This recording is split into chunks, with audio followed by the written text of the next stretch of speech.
Welcome to the Phoenix Prosperity Podcast, where wealth meets legacy. Join your host, Tim Fergestad, as we explore the journeys of Phoenix's finest to success and beyond.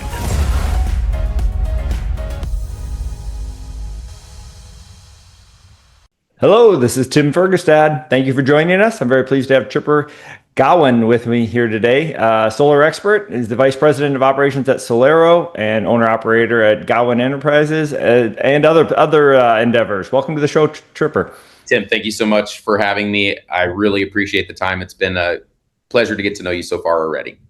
All right, thank you for being on the show and making time for us. So, why don't you give us a snapshot of your major endeavors at the moment, because you wear a lot of hats. I do wear a lot of hats. Thankfully, they're all in the same ecosystem. So it's kind of like if you're catching for bass or trout, you just got to have the right lure in the tackle box with you on the boat. So generally, I'm able to associate the right hook at the right time if I were to continue the metaphor.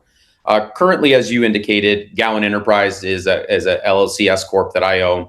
I use it to house my licensures. I'm a licensed electrical contractor in California and in Arizona. And so my business entity holds those licenses. I've also done remediation and solar services for orphan and abandoned systems in Arizona and California.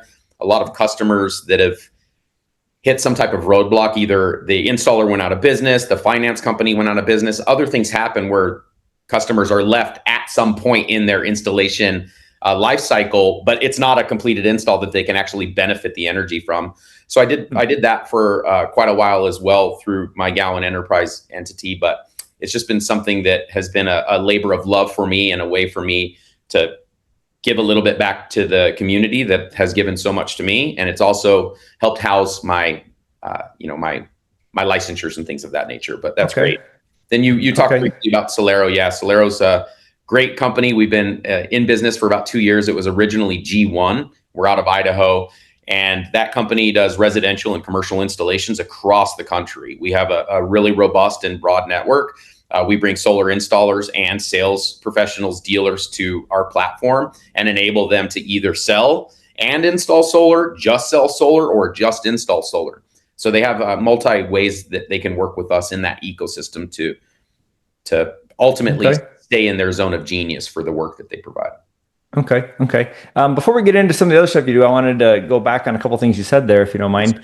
One was helping people. Gawan was working with people maybe who were not fully operational or fully installed. Once they're installed, is it still sort of a law that somebody has to be servicing that when companies close down? That used to be kind of a lot of solar companies came and went over the years. That's a great question. So there isn't. All contracts are binding to entities that exist. So, but once that entity doesn't exist any longer, our solar industry has this thing they do, like financial assets. They tranche things together, right? You can classify assets in certain standards, and they can be really good or not so good. And you have assessors that take value of these systems and these customers that are at whatever stages.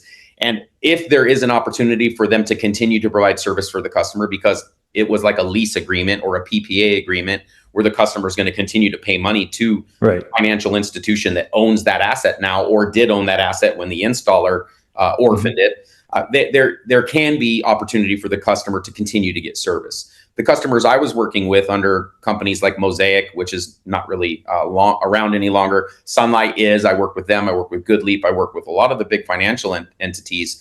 They're still around, so they're still providing service and value for their customers once their systems are activated and turned on. It is an interesting network of rat's nests to try to get through when different installers have applied for different permits and different interconnections with different utilities, and you're trying to untangle it all and keep the customer as close to the original contract and agreement that they signed. Two of them I solved in the past year in Scottsdale, actually. Both had systems on their house for 3.5 years without any action or without any functionality. It took me 6 months to get them through all their stuff and get them active and get them live. And one customer, it was an absolute nightmare with the city. And I love City of Phoenix, so I'm not going to talk any bad things, but it was a difficult process because of all the nuances. And so, yeah, it was an interesting journey in finding these customers that were just so happy to have somebody that was going to help finish the project. Right. And then once that was finished, I've actually checked in with them. Mr. Perkins is one of them. I checked in with him because I'm a nerd. So I went in and just checked to see how their monitoring of their system is going, because I'm the certified installer of record to support their service. So I can log into monitoring and see how things are going. And one of his panels was out. And I said, hey, I sent him a screenshot and a text message. I'm no longer servicing him or supporting him. I was doing that for the finance company, not him directly. But I just let him know. And he's like, well, thanks for letting me know. I haven't been monitoring that for a while because it's a rental. It's an Airbnb for him. But he ended up contacting the finance company, and they'll get somebody to go out there and service it, which it won't be me, because I'm starting to turn that down. But it's that thing, that just that feeling for any customer that has to go through that, and it badmouths and it tarnishes the industry. And I just continually want to be a proponent for being good and doing good as best as I can. So that it's something that I actually lost a lot of money on that project, but it didn't really matter, because everything it washes out in the end if you're running a good business and have a good ecosystem. Right. Yeah. Thank you for that, Tripper. So another question was, I think it was G1 you mentioned, but being national, right? Obviously, the Sun Belt is still where the bulk of solar is most effective, but I'm hearing about it all over the place. Can you tell me a little bit about the geographical thriving or lack of across the U.S.? Yeah, we are on an oblique spheroid, so it does change the value of solar energy radiation that can hit any given point on the planet at that time based on the angle of orientation to the sun, right? That's the azimuth kind of function.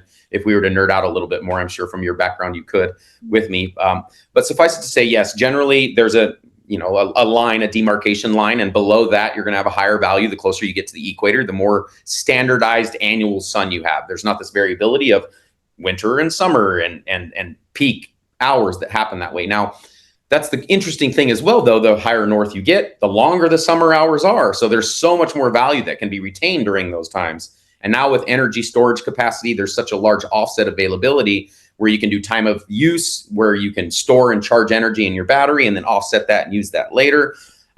You can use time of use peak shaving, where you're buying energy from the utility at really lower rates, storing it in your batteries, and then discharging it to your home when the rates are higher. That's off peak or time of use peak shaving. So there's different functionalities now where you can tie, especially with energy storage systems, tie them to your PV system, and it just enhanced the availability for everybody. So there is still, yes, the higher you go on the above, I think it's like 27 degrees or something like that, you're going to have less and less benefit from being too far above the equator line, but it's still now can be offset with the sizing of the panels has increased dramatically. When I first got into solar, they were 195 watts, 190 watts. Now they're like 460 watts for a residential panel of the same size. So the capacity, there's Moore's law's kind of come into effect. I know it's not as much of like a microchip processor, but it's still in effect that technology curve for us. And then the inverter and microinverter technologies have improved so much as well. So the clipping that takes place when there's too much energy coming into the system and it can't use it all has been reduced. They can kind of flatten that out, those planes out a little bit more. And then yes, with the energy storage systems, the benefit, even if you're in Alberta, Canada, is there. And Canada's solar market's actually taking off quite robustly right now. I've had a couple employees go up and spend a couple weeks with a Canadian company and help just give them insights on how they could better manage the efficiencies of their teams, because I'm an efficiency nerd, but that's a sure. Okay, so ballpark numbers, like it's growing in the northern states, but is it still like 70% in the southwest? No, not really. With states like Massachusetts, Illinois, New York that have really robust incentives. Yeah, they have really good incentive programs, especially around energy storage systems now. As the ITC is scaled back with the big beautiful bill, 30% was supposed to carry through for about another 6 years for the solar industry, which has been a very good runway for us to be able to continue to scale up nationally. That's what we're talking about here. But there's still a lot of people in this industry that are going to get really creative as the ITCs fall off over the next 3 years. I think I forget the values because I've been paying attention to doing my business rather than all the hoopla and on Capitol Hill. Policy. Yeah. I mean, policy changes every time, we get new people in the door. So this policy, I could invest all my time and energy in trying to solve all the problems of today based on the policymakers of today. Right. Only 3 years to have to change my complete business paradigm. So it's better to stick back to the standard operating baselines of what makes a good business, which is take very good care of your customers, do extremely good quality, and do what you say you're going to do when you say you're going to do it. You do those 3 things, you can ebb and flow through any of these tax benefits, 30% tax benefit. Cool. We can offset that value somewhere else to still be a commodity that is worthwhile in the marketplace. So right. With Moore's law applying to that also, we're going to have even cheaper, higher, better technologies. So this offset over the ITCs is not something that I'm necessarily too concerned about. It does probably just boost certain parts of the industry at different times, right? It does. Okay. But yeah. So you're seeing large adoption as you go north in the U.S. It's not just Texas and Arizona and California that are adopting solar at high rates. Okay. Awesome. That's excellent. Because it used to be that was kind of maybe a misconception, but that it wasn't worthwhile, right? You couldn't get a return on the expensive panels. Has any of that equation changed? Right? Has the cost come down? Have they gotten more efficient panels to get more out of it? Is it a combination of things? Yeah, it's a combination. I kind of alluded to the fact that when I first came in, almost more than a decade ago, it's about 13 years now with Vivint Solar originally. We were installing panels that were 185, 195 watts, and now we're installing on average panels that are 420, 415, 465. Wow. So, I mean, you're a 4x on the output availability for the same priced module. So that's a big deal. It's a big deal. It's a very big deal. And the quality of installs has increased because the manufacturers are now paying attention to quality. It gets a little crazy when you start talking about things like domestic content. I don't want to go down the entire rabbit hole, but that was another part of the big, beautiful bill is pushing. Oh, like Chinese panels versus German panels versus that thing? Okay. Versus they want, 45% of the total sum of your bill of materials, that's the racking, the inverter technology, and the solar modules, has to be domestic content for you to participate in the ITC, which, I mean, I'm not against that. That makes sense to me. The fact that we just kind of flip it on its head, like flipping a quarter and just hope it lands on the right side is kind of how we end up doing this rather than a roadmap and a runway to get there. It went from like 35 to 45 overnight, basically, after it hadn't had any domestic content requirement. So the industry's having to react a lot in the last 6 months to a year. It's been very tumultuous. But because the tech is so good and because the energy costs do continue to climb, and if you look at the modeling, it's going to get more and more expensive. You're looking right now. I heard a statistic yesterday here at RE Plus from an known industry leader. I can't remember his name right now. I apologize for that.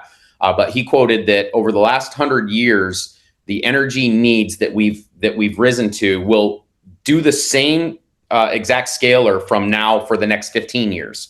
So we're going to double the energy needs over the next 15 years that we've met today over the last 100 years. So why is that? Data centers, AI, which is a part of the data center stuff. Like it is, energy need is not going to decrease. It is going to get more expensive. So the math is still going to make sense for most customers, commercially and residentially. And our business at G1 and Solero, we're putting a heck of a lot of energy into commercial. We're trying to do small scale utility and larger utility, going from 5 megawatts, 1 megawatt, up to 50 megawatts and even larger. We're working on a lot of pretty big projects. I don't want to go too far down that rabbit hole. I'll digress. Okay. Well, that was kind of my next question, though. Was it Gawan and Solero, and you have a software as a service? Yes. In addressing the challenges in the industry, you've been filling these different roles, right, and developing different companies to help out. Can you talk about where that's brought you and some of the other programs you've been able to set up lately? Yeah, thanks for that leadway, especially into the software as you discussed. So Jules is our proprietary software. It's a CRM, a client relations management software.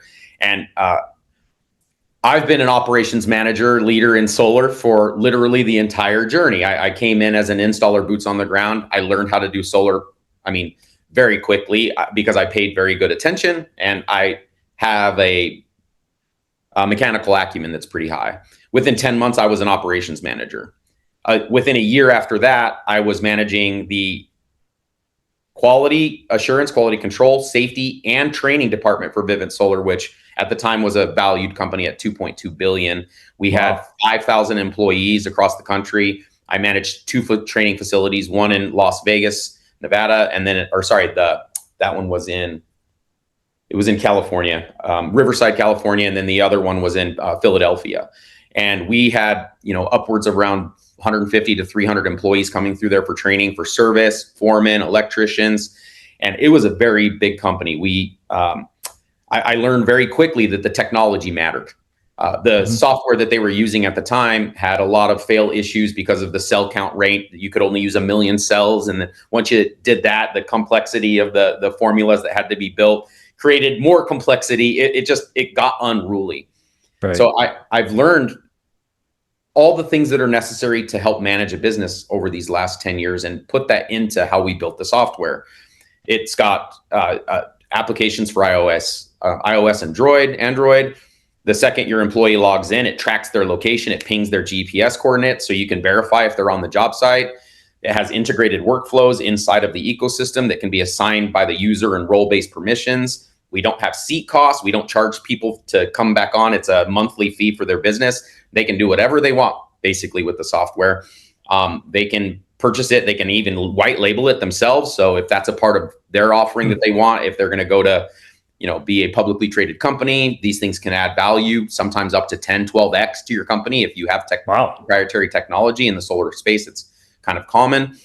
We've solved for integrations with other entities. We work with third-party site survey organizations and site survey groups, go out and just verify the existing structures and electrical situations for the places that we're going to go install solar. So we work with them and integrate it into our software. So is our design and engineering firm at Whistling Consulting. So once those systems come in, it automatically goes to them for design and engineering. And all this is inside of this ecosystem where you can, assign tasks to employees. You can see the schedule of every person under your entire company. It's got something that I've been wanting to make sure it gets locked down, which is capacity planning. I think that's one of the things that most businesses struggle with understanding their fill rate to the widget that they're trying to do and then forecast that out really well. It's hard to do that with people power planning unless you have their exact schedules earmarked inside the ecosystem where you can validate how many units can they move, how many things can they do. And now our ecosystem shows you that. So it can tell you over the next few weeks, are you going to hit a pig in the python kind of experience? Because you're not going to be able to handle that phase of that project based on your current structure. Maybe you have to hire up or use some of the third-party support that we've built into the environment. We've solved that and asset management in the ecosystem along with your checklists and validations. It's a pretty robust, crazy software that I use literally every day in helping my team manage their stuff. And before our call today, I was actually doing energy storage proposals for commercial projects in the software. And I can do it literally from my cell phone while I'm at my event here, and I'm getting notifications and updates in the system, and I can respond to my employees, and I can be connected at all times from a C-suite level and the dashboard views to an employee that's in the field doing a task activity that's required to complete the job and upload proof to a finance company so we can get paid. All of that is just seamlessly managed in our ecosystem, which is pretty dang. Wow. Yeah, it is. That's and you're excited about it, which is obvious. It's funny because my CEO, Nick Coates, he comes from a marketing background and technology. Like that's his background. And as we're doing solar over the past couple of years together, he's just like, I don't like solar that much. And, I know this is kind of taboo of me to share something like this, but the solar market space has so much volatility and so many actors in there that want to take advantage of volatility. And not all those actors have the best interests of all the other players on the field.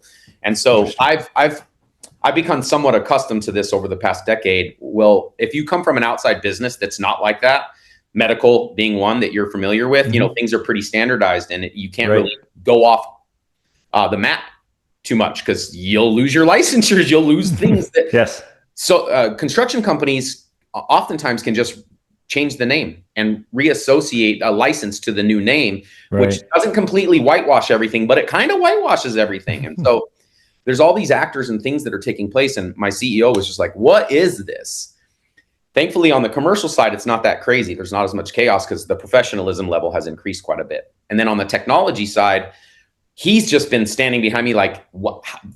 If you're excited and the level of detail in my professional world that I'm capable of, he's just like, go Tripper, go tell everything. So I'm not with the sales team, but when the sales team's talking to someone about it, like I can't shut up, and they like have to kick me under the table because I'll go off on all the little features, and I literally covered with you maybe 25% of what the CRM can do, because it's literally built for even sales organizations that need to track door knocking on their customers so they can go back and knock those doors again later. It's got all the integrated tools so that you can manage your sales teams and orgs. And again, no additional seat fees. So as you flex and drop on your sales side of things to keep up with your operation side of things, you're not having to flex your cash flow. You're just doing the same thing every day. So I do nerd out too much on it. So hopefully I'll digress a little bit more on the tech side. No, it's good. It's great stuff. I imagine it's like the construction industry where time is money, and all the delays you have between coordinating all the different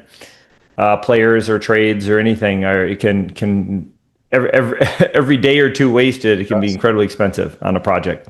I mean, build costs alone, if you want to go and just look at copper costs and aluminum costs over the past 18 months, and then look at that over the past 6 years, 8 years, it's just a crazy hockey stick.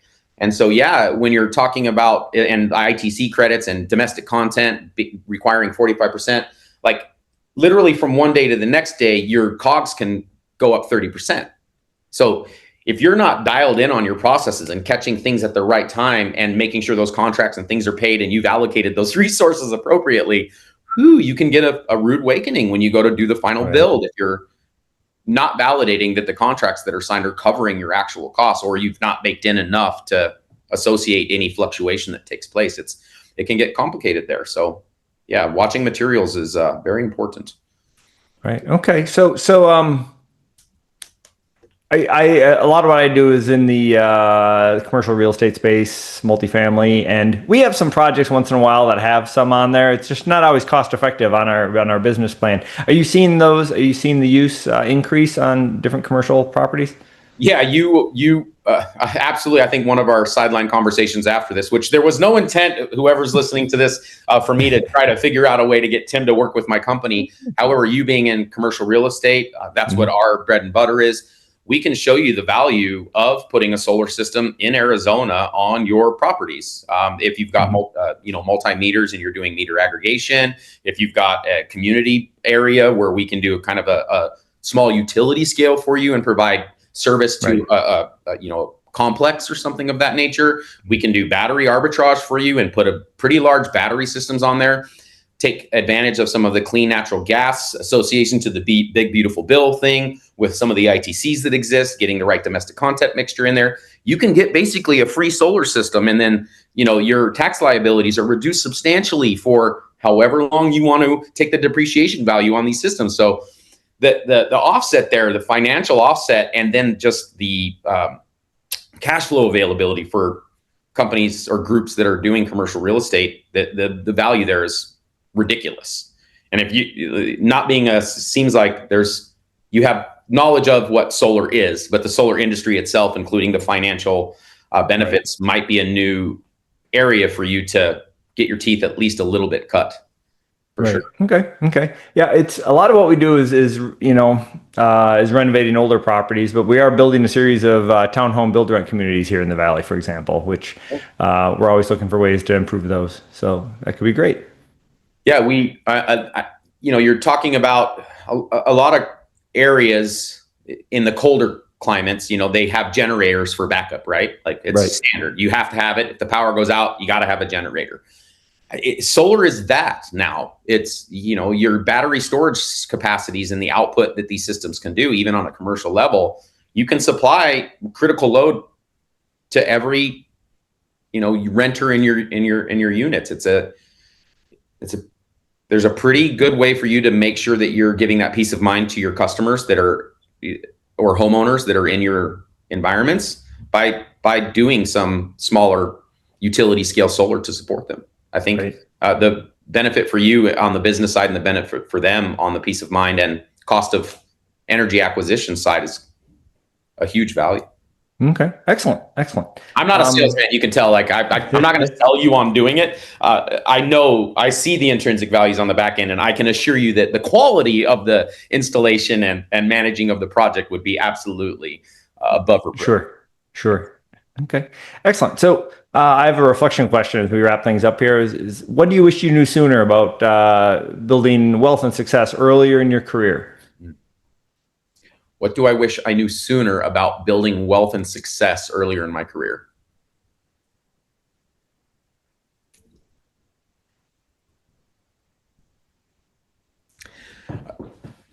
The first thing that comes to mind is that everybody, even Mark Zuckerberg or whoever you want to put at the echelon, Elon Musk, I don't know who from a financial or business acumen perspective you would say is a high achiever. They're just people. And, sorry to be a little crass, but they're people who poop. And I can only take things as serious as I imagine them in my mind. And if I can imagine that the people that are in these high positions that have done great things, that they're just people like me that eat food and have ailments and have struggles. Yep. And I can put a filter and a lens on engaging the human being that's in front of me as a compassionate and caring human, not on a pedestal or not some public entity. Yeah, an unattainable or unachievable thing. Yeah, it's a false narrative to put those above you because they have a title or financial.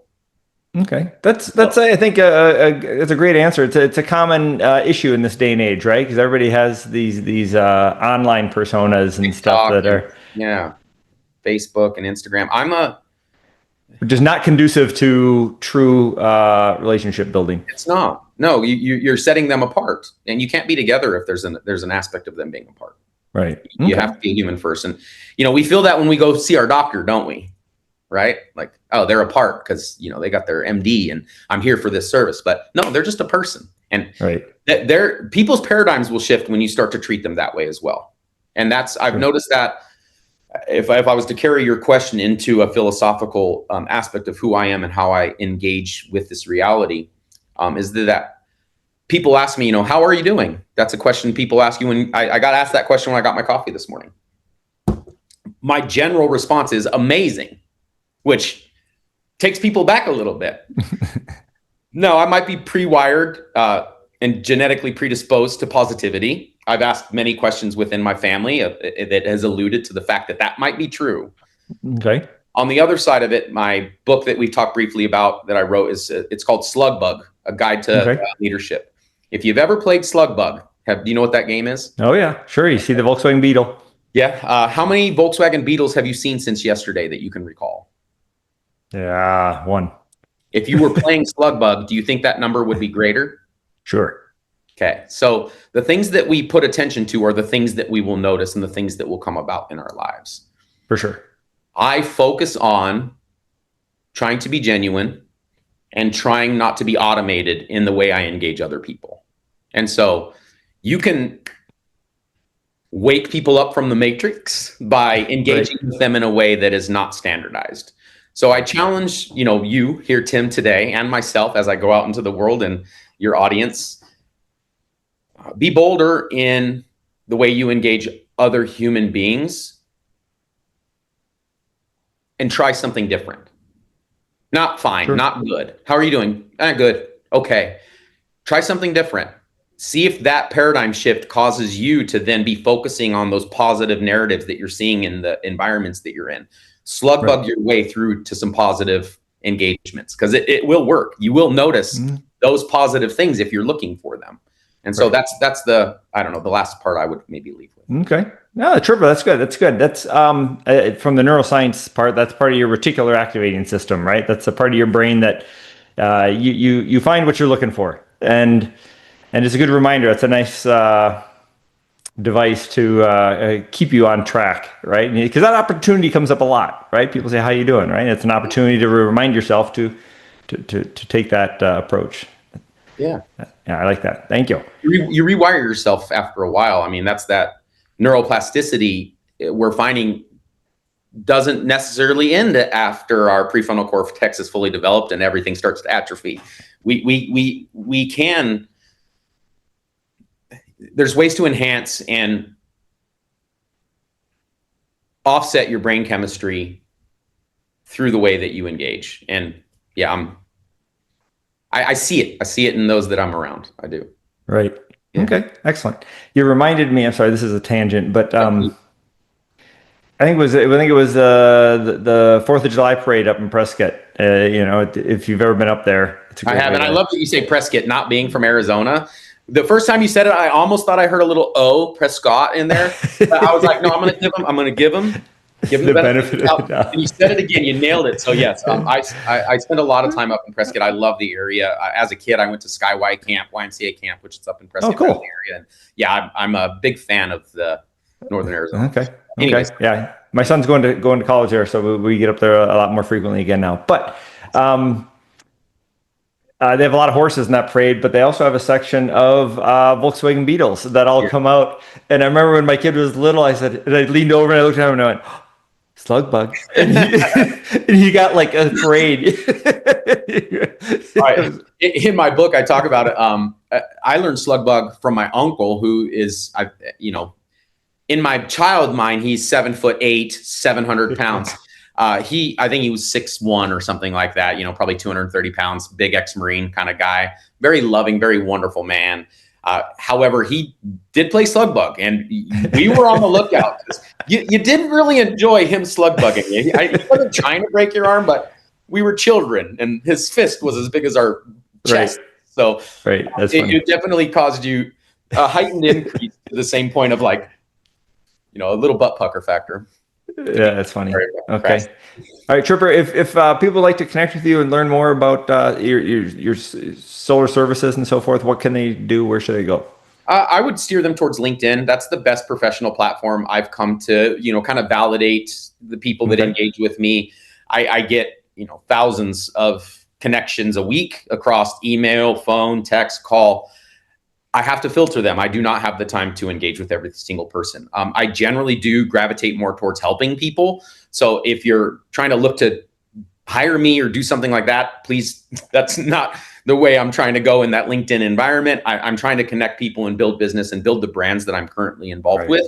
I don't have a necessity to necessarily, look for other opportunities. So anybody who wants to reach out and connect from the purposes of how can we grow and support one another, yeah, I would say LinkedIn is the primary way to get in touch with me. So you could friend request me, and then just send me a message. Let me know kind of what you're looking for. And if we do match and there's something we can do for each other, I'll let you know. And if we don't, I'll be very polite and professional with you and say maybe, no, thank you, not at this time. So. Okay. Excellent. Yeah. Excellent. All right. Well, we're going to have to talk some more offline, but thank you everybody for listening and watching. Thank you very much, Tripper Gawan, for joining me today. Very much appreciate you sharing your story and your insights. And you have a book on leadership, which was called Slug Bug. Yeah. Okay. Slug Bug. Excellent. Very cool. I'll have to look for that and promote it. All right. Well, thank you very much. Thank you again, sir.